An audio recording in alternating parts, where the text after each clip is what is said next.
Welcome back to my channel. आज हम Marxism के कुछ एमसीक्यूज डिस्कस करेंगे।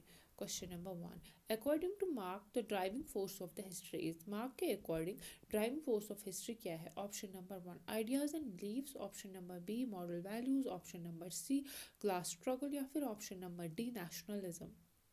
सो गाइज इसका जो राइट आंसर रहेगा that is option number C class struggle. Mark के अकॉर्डिंग सोसाइटी जो है वो हमेशा दो क्लासेस में डिवाइडेड थी, एक तो हैव्स थे और हैव नॉट्स थे। हैव्स थे और हैव नॉट्स थे, या फिर जिसको हम लोग प्रोलिटरेट क्लास एंड बोर्जुआज क्लास कहते थे, जो कैपिटलिस्ट्स थे जो मीन्स ऑफ प्रोडक्शन को कंट्रोल करते थे, एंड जो वर्कर्स थे। सोसाइटी जो है हमेशा दो क्लासेस में डिवाइडेड थी अकॉर्डिंग टू कार्ल मार्क। सो हम लोग क्वेश्चन नंबर सेकेंड देख लेते हैं। Which work contains the Marx's famous statement, "The history of all hitherto existing society is the history of call, is the history of the class struggle"? Karl Marx ने अपना ये statement किस book में दिया था जिसमें वो कहता है कि that the history of all hitherto existing society is the history of class struggle. मतलब जो भी हिस्ट्री एग्जिस्टिंग सोसाइटीज़ की थी वो तो हिस्ट्री ऑफ क्लास स्ट्रगल थी। मतलब क्लास स्ट्रगल जो है बिगनिंग से ही चलती आई थी। Option question number 1 German ideology, option number 2 capital, option number C communist manifesto या फिर option number D critique of political economy. So ये स्टेटमेंट कार्ल मार्क ने अपनी बुक कम्युनिस्ट मैनिफेस्टो में दे दिया था। ऑप्शन नंबर सी जो हमारा करेक्ट आंसर रहेगा।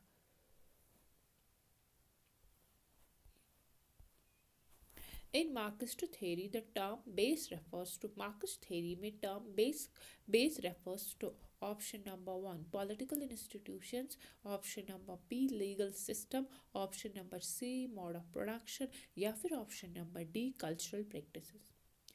तो टर्म बेस जो है it refers to mode of production. Option number C जो है इसका राइट आंसर रहेगा।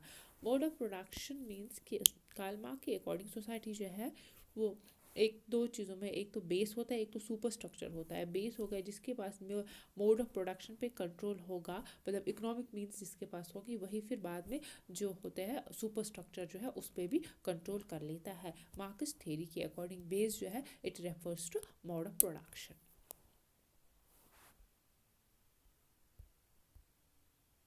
Which of the following best describes alienation in Marxism? Marxism का एक फेमस कॉन्सेप्ट है दैट इज alienation। alienation इनमें से क्या डिस्क्राइब करता है?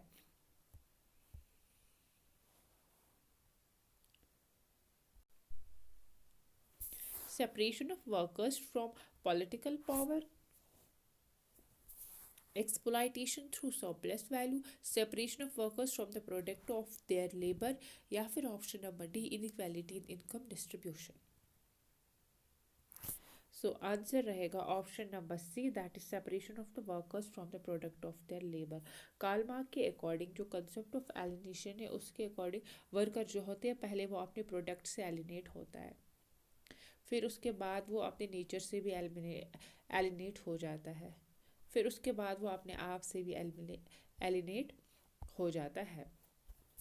concept of the alienation refers to the separation of the workers from the product of their labor। जो भी उन्होंने चीज़ बनाई होती है, जो भी प्रोडक्ट होता है उससे भी मैन जो होता है वो एलिनेट हो जाता है।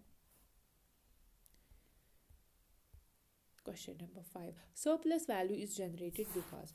सरप्लस वैल्यू जो है वो क्यों जनरेट होता है? Option number 1 labour is exchanged freely, option number B capitalists control the market, option number C workers produce more value than they receive as wages या option number D machines replace labor।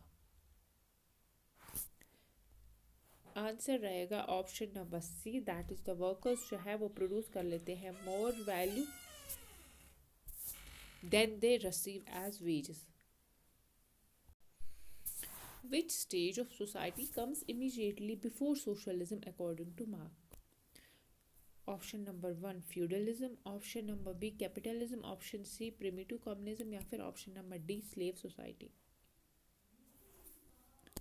इनमें से कौन सा stage जो है it comes immediately before socialism? Socialism से पहले ये वाला स्टेज जो है आ जाता है। फ्यूडलिज्म आता है, कैपिटलिज्म आता है, प्रिमिटिव सोशलिज्म आता है या फिर slave society.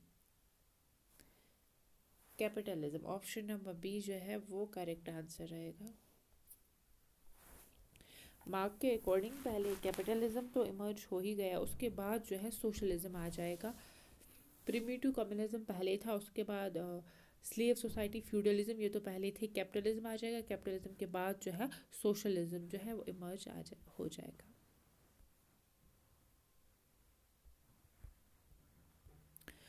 The concept of dialectic materialism was most systematically developed by Karl Marx ने जो concept of dialectic materialism use किया, it was systematically developed by option number A Karl Marx, option number B Engels, option C Lenin या फिर option number D Hegel.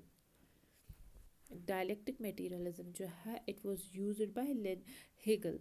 Option number D जो है ये correct answer रहेगा।